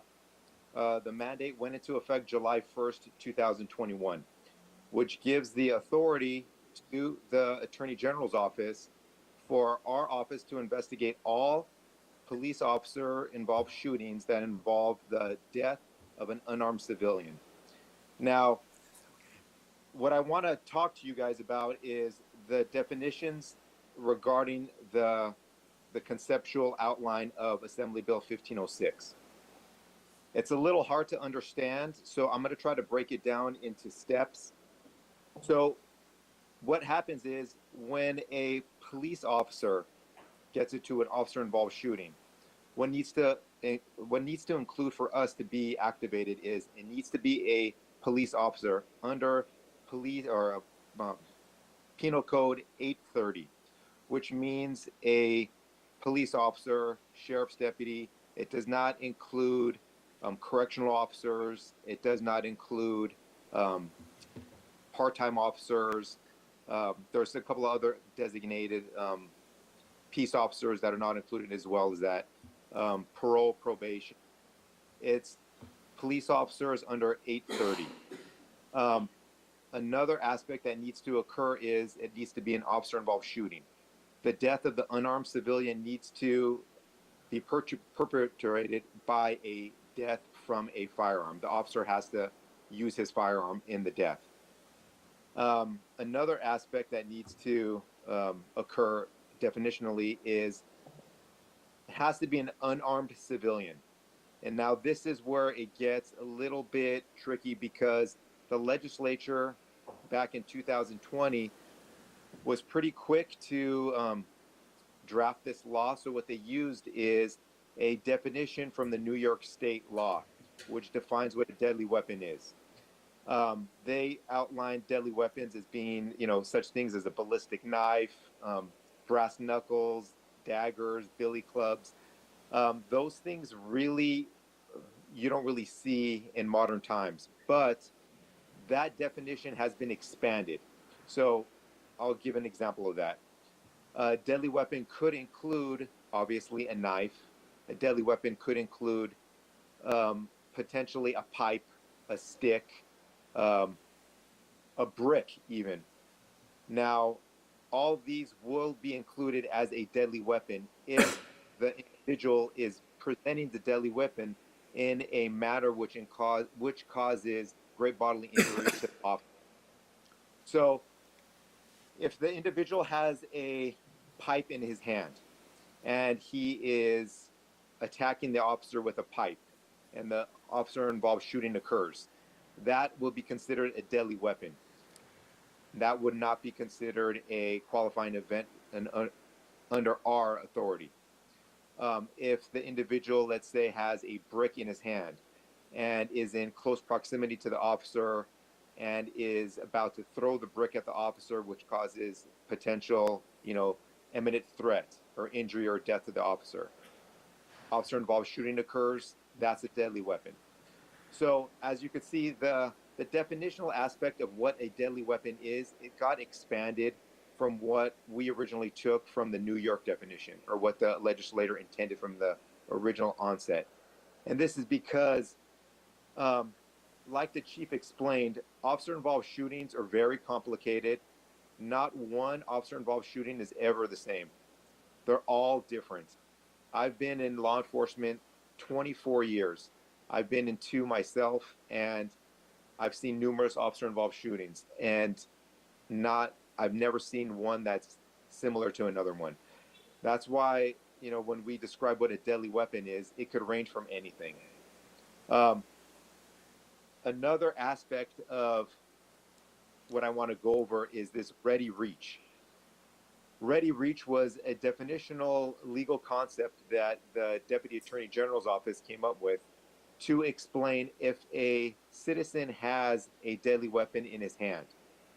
If it's in his hand, if it's in his pocket, and he's not presenting it in a threatening manner, or if it's not being posed as a deadly threat, and an officer-involved shooting occurs, and the citizen dies, then that is a qualifying event. So there is a possibility where he could have a deadly weapon. It could be in his pocket. It could be in his hand, not posing a deadly threat, possibly 100 yards away from the officer. Now, because of that definition, it gets muddled. And what we ask all the agencies, and when we, originally came up with this program, it was basically thrown together by, legislatures and people that wanted to put something on paper so there'd be transparency involved in officer-involved shootings, where we could come out, we'll take over, the jurisdictional aspect of the investigation. But no one really understood these officer-involved shootings are all different. And to define what a deadly weapon is, you can't really pinpoint it, because anything can be posed as a deadly weapon if it's used in a manner which would cause harm or imminent danger to an officer. So it's a little confusing, but we are expanding the definition of what a deadly weapon is. If you go on to the Attorney General's website right now, we do have our Assembly Bill 1506 mandate. What triggers us to come out, to take over one of these investigations. But we do have an updated definitional aspect, an updated mandate, which expands upon the definitions, our authority to come out, and that's being reviewed by legal. It has been in the process of being reviewed by legal for the past several months, and it will be updated. We're hoping it was going to be updated, months ago, but it should be updated fairly soon on the Attorney General's website. So all the agencies across, California, all the law enforcement agencies could go onto the website, download it, print it out, and have a more clear understanding of, when they should be able to notify us if it is a qualifying event. Another thing that's a little complicated is replica firearms. And I don't want to get into, a lot of nuances and details about this, but my team, and I say my team, but I'm actually the program administrator for the officer-involved shooting program. So I have six teams across the state. Every team has a supervisor, a lieutenant, and approximately 10 special agents that are all investigators, and we try to hand select seasoned investigators to do these incidents because they're very complicated. They involve a lot of, nuances, a lot of relationship building with agencies. So we just don't throw anybody into this program as being an investigator. We really try to pick, investigators that have had prior homicide experience, that are seasoned investigators that have done more complicated investigations. And personally, I always like to go through, the applicants that are putting in for my teams to see if they've been involved in situations themselves. Being in a situation myself, I know it's very different as opposed to someone that's never experienced this firsthand. We've investigated approximately 49 officer-involved shootings since 2021. So, statewide, if you look at, how many we've done 40, 48, 49 officer-involved homicide investigations. If you look at any major agency across California, you would know that we're doing just as many as them, if not more. And by far, I could say that my teams are very dedicated. This is all they do. When you brought up the notion of, I know the district attorney's offices have an ancillary duty, also investigating or also handling officer-involved shootings, but they also have their normal caseload. My teams are strictly assigned to officer-involved shootings, which means that they do not have any other duties. This is their primary focus. So they have the time to investigate these incidents and go above and beyond, I would say, any investigation I've seen done by other agencies across the state. I want to go back to the replica firearm example. So, what we've seen is, and I'm sure you've seen it as well, there have been a lot of officer-involved shootings across California in the last few years, and that have all involved replica firearms. Because of this, our agency has seen quite a few of these incidents. Now, to define if it's a deadly weapon or not, a replica firearm that shoots a plastic projectile, like a soft air gun projectile, that is a qualifying event. That is not a deadly weapon. So we would be taking over that investigation.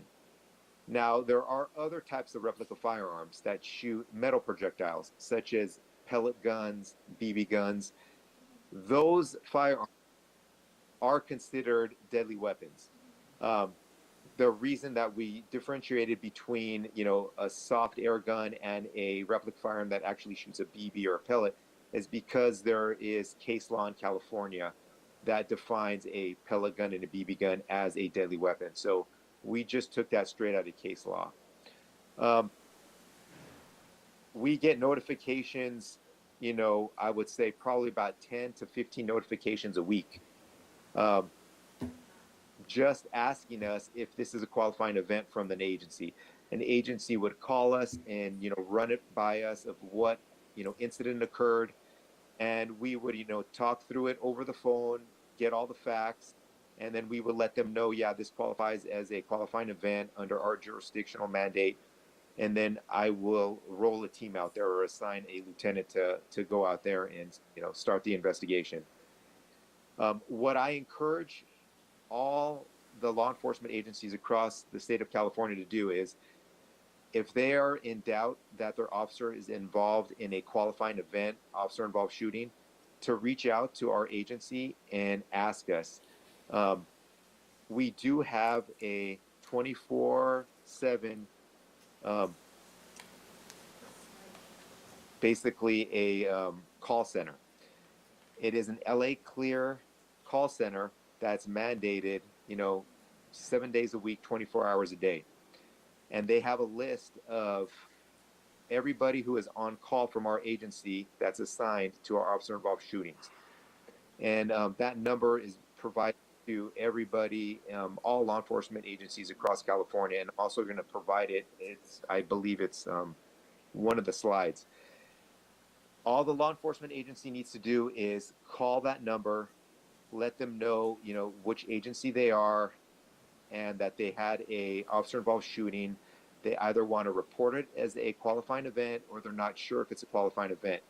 What that call center will do is get them in touch with the on-call lieutenant or supervisor of the nearest team that I have, and call them back. And usually the response time is within minutes. And then they could just go over all the aspects of the details, the scenario of what occurred. And from the information gathered, we will deem it as either a qualifying event, which we will take, jurisdictional authority over the investigation, or we will let them know that, it is not a qualifying event. We deem it as a deadly weapon that was presented to the officer. And I would say that since I've been, going around and doing outreach with the agencies across California, um, early on it was very few and far between. Agencies would only call us when it was an absolute qualifying event, and now we're getting 10 to 15 calls a week asking us if it would be a qualifying event, and we would rather have them call us and ask us to get clarity than to have a qualifying event happen and us find out about it days later, weeks later even, and having to call that agency up and saying, hey, you had a qualifying event, we weren't notified. It gets very embarrassing for all parties involved, the agency involved, the county, because at that point, our Attorney General's office gets involved, and it just, the optics of it doesn't look right. And it's not that anybody did anything wrong. Most of the time, a majority of the time, it's because the agency doesn't realize it's a qualifying event. But at that point, our Attorney General is notified, and it's just it gets heightened to a level of awareness, and we just don't want any miscommunication. What I would stress to everybody is, just because our department is involved, just because our department is called out to take over the investigation, doesn't mean that it is a bad officer involved shooting. What I mean by bad officer involved shooting is that there is a criminal aspect to the case. I've been doing this for a long time. I've been, homicide investigations, gang investigations, my whole career. And what I've come to realize in my career is there's very, very few and far between these officer-involved shootings that are criminal on the part of the officer. So I want to stress that to the cities. I want to stress that to the agencies, that just because our agency is involved does not mean that there's a criminal conduct on the officer's part. It just means definitionally we're engaged and we have to come out and take over the investigation because the decedent is technically unarmed. Now, there's many reasons why an officer-involved shooting occurs where a decedent is unarmed. Physical altercation, a decedent, gets into a physical altercation with an officer. The officer, is, losing control of the situation, and his life is in danger. An officer-involved shooting occurs. Or, going over some of the other scenarios, the decedent presents a replica firearm to the officer because the decedent has, a desire to commit suicide but doesn't want to do it himself. So it's deemed a, suicide by police officer shooting. So there's a number of situations where the decedent is definitionally defined as unarmed. However, it doesn't mean that it's a criminal action on the officer's part. I just want to stress that, and I try to stress that to all the agencies that I do outreach with, as well as the cities. I have provided my cell phone number on one of the slides, as well as my assistant director and the director of the Bureau of Investigation. I'm usually not on call because I'm the program manager. However, whenever there's an officer-involved shooting in California, my lieutenants, my supervising agents have all been told to notify me. So I have no problem at all providing my department cell phone, which is on the slide, to every agency out there. And I do expect to get calls in the middle of the night, any time of the day. If there is an officer-involved shooting and they want to discuss it and get my opinion on it and whether or not the Attorney General's office should be activated or notified. My supervisors are very dedicated.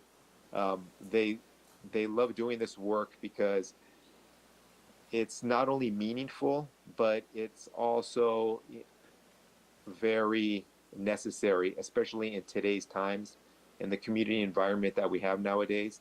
Transparency is very important. the community needs to be aware that everybody in law enforcement is doing everything they can do to make sure that there is full transparency and total trust between the community and law enforcement. That's why, there is, open dialogue, open, lines of communication with our agency, as well as with the involved agency anytime there is an officer involved. I know I kind of went over some technical aspects, but I wanted to give you kind of like a brief, just a general overview of when we would be activated from the Attorney General's office, and a couple of the nuances of what, we've seen in the last 2 years.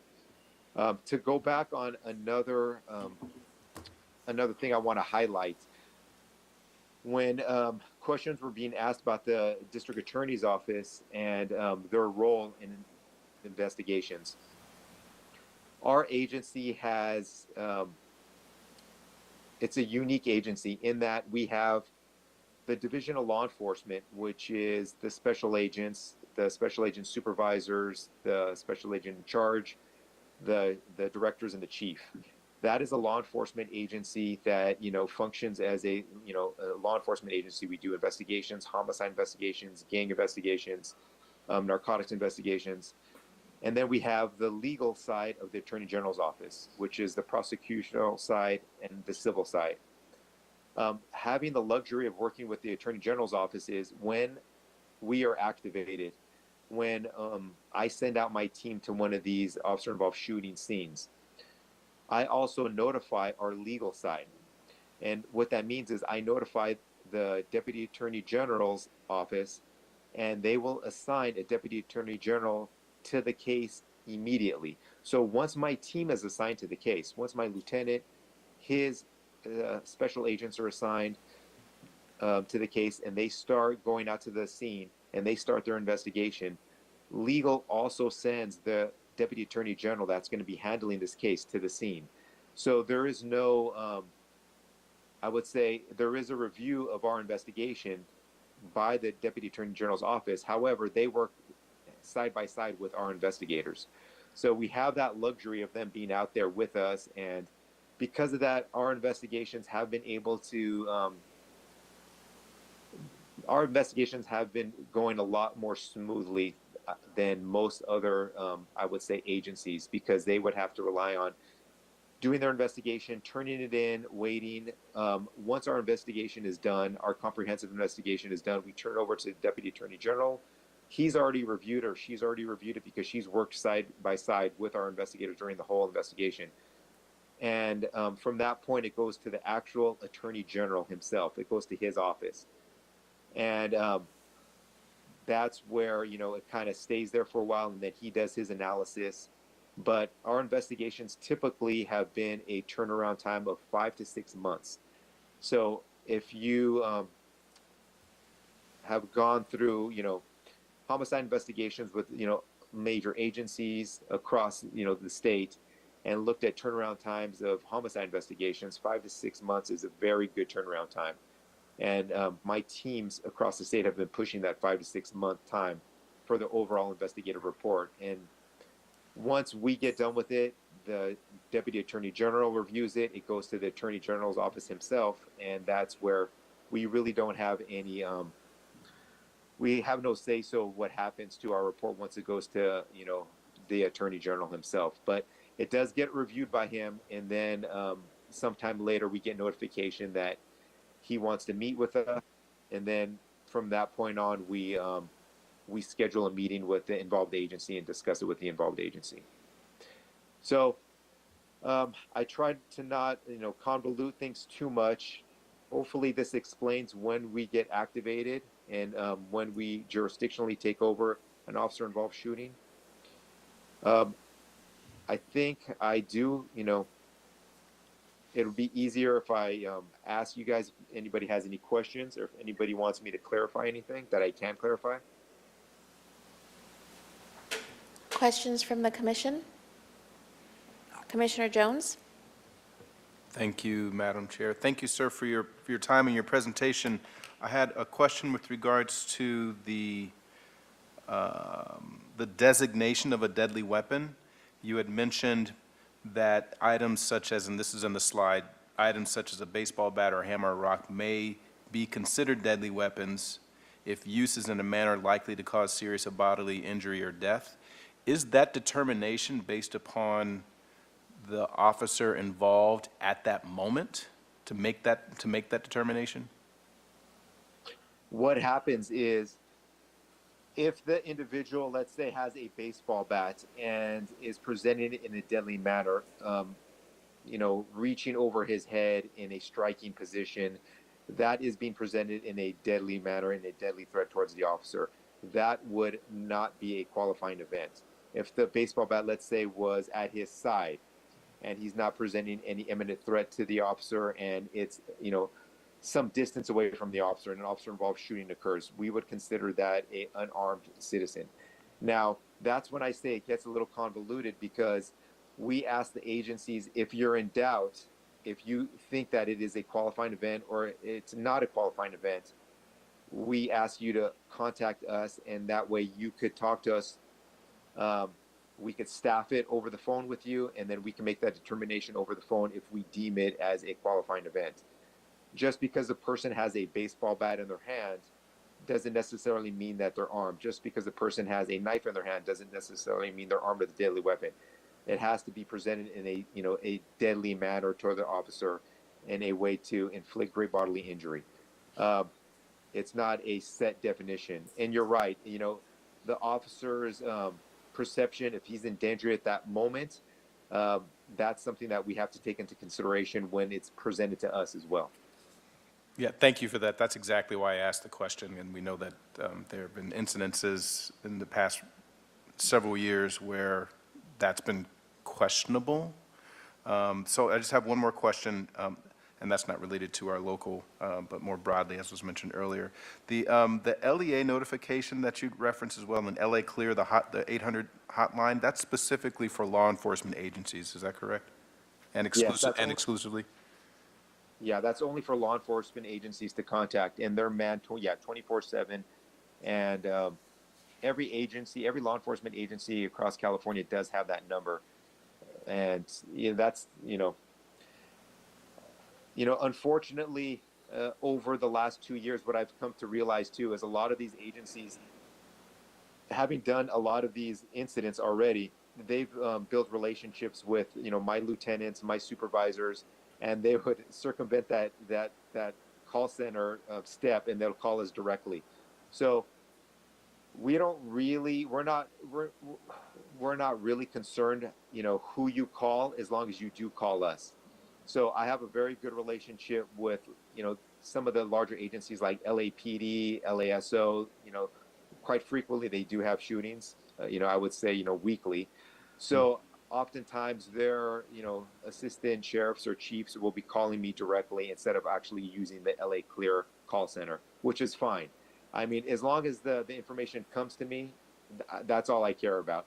But LA Clear is there as a convenience for all the agencies across California.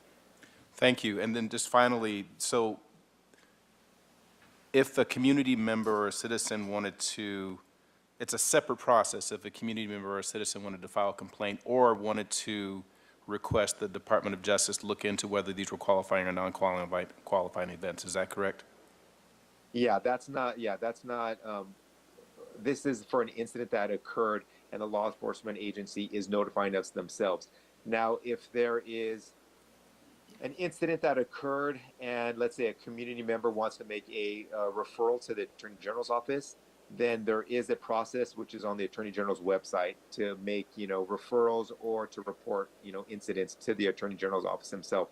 And if it is a officer-involved shooting incident, it will be routed to us, but this is more for an immediate response for an officer-involved shooting that occurs, at that moment or, within that day.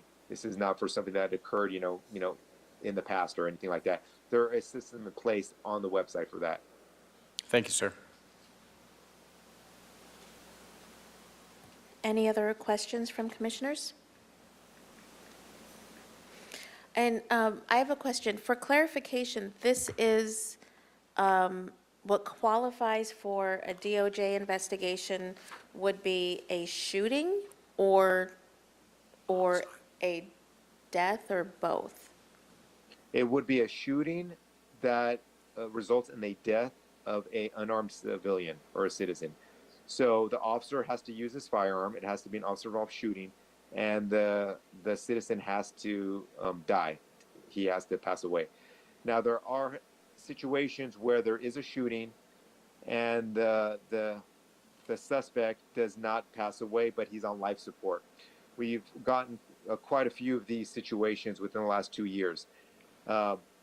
They've been on life support for a week up to, I think the longest that we've had is someone was on life support for about 4 to 5 months.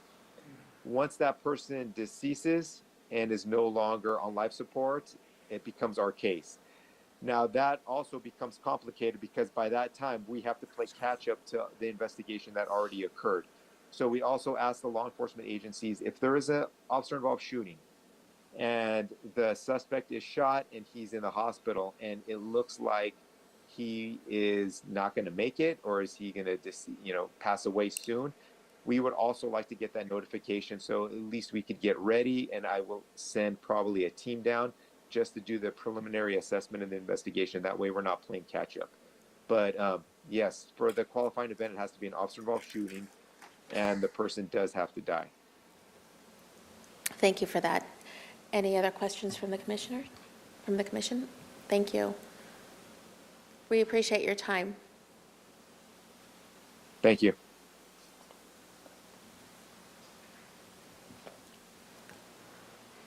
All right, thank you, Commission. Last, certainly least, after this impressive group of speakers, I feel like it's like comedic geniuses, and you follow the end of the night with either Gallagher or Carrot Top. Sorry, Commander Kushner, I know you're, Chief Kushner, I know you're a fan of Carrot Top. So next slide, please.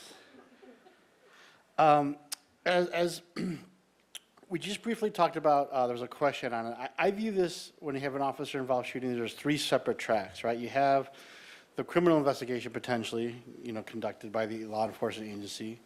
The other track is the administrative investigation dealing with employment. And the third track is potentially a civil, right, aspect of it. It could be a federal claim, usually 1983.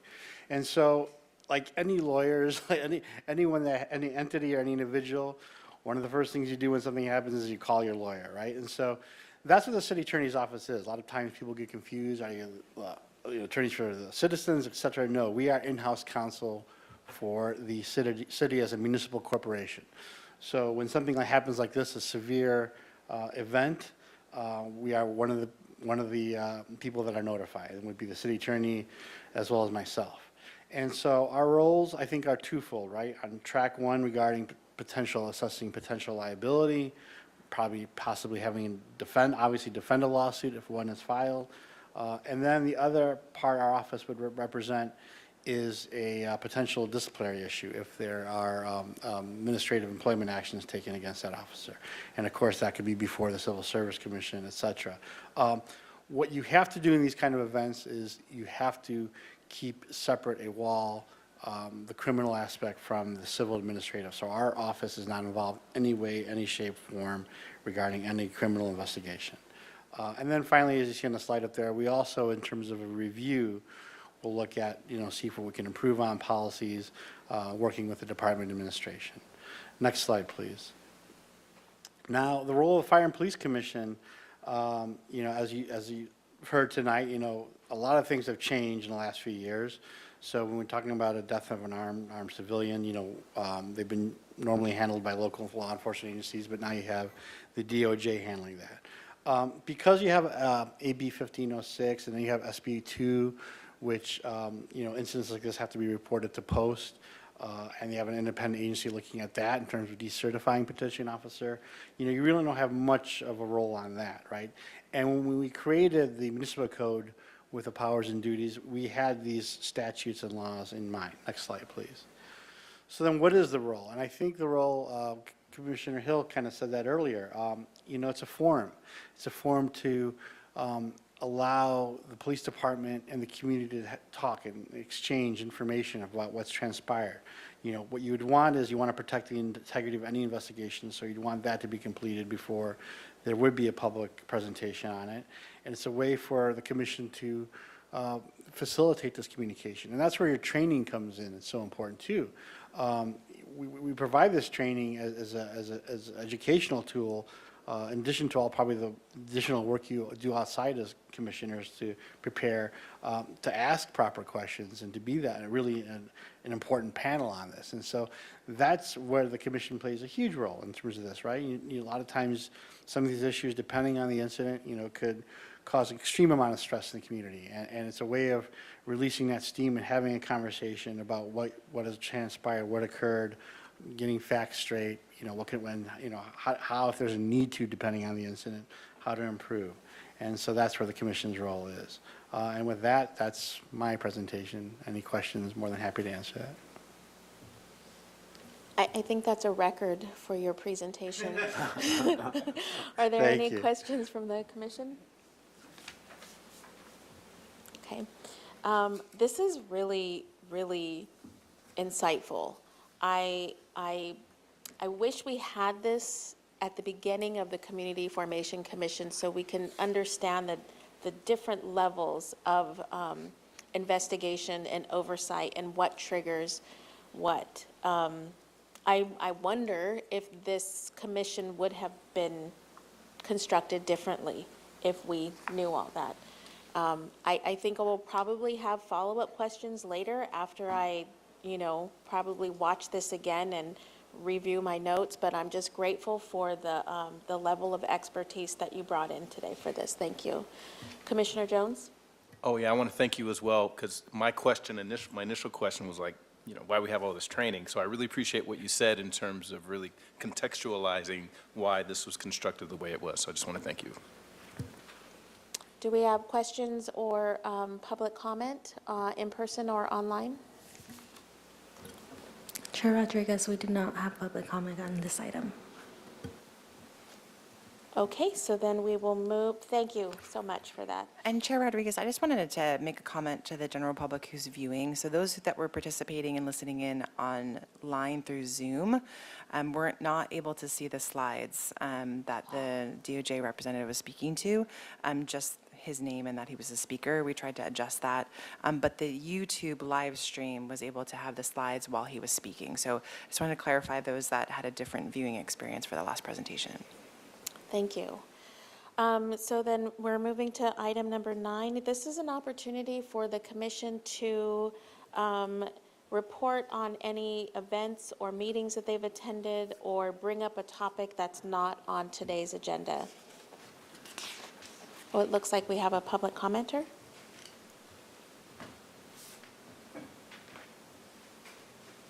I'm not sure which order you want to take them in.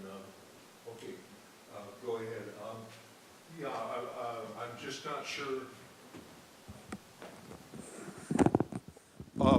Yeah, how do you do? My name's Stephen Bird, and I'm just not sure about the protocol of the commission as far as putting something on the agenda. Where I came from on another commission, it was usually if a commissioner asked to be, that it had to go through a commissioner and then asked to be put on the agenda. And I did that. And then got the response. Thank you, Stephen. I will surely follow up on this at the next FPC meeting. It was a pleasure speaking to you. Have a lovely weekend. And then it's about the hours that the Santa Barbara Police Department is open. And, I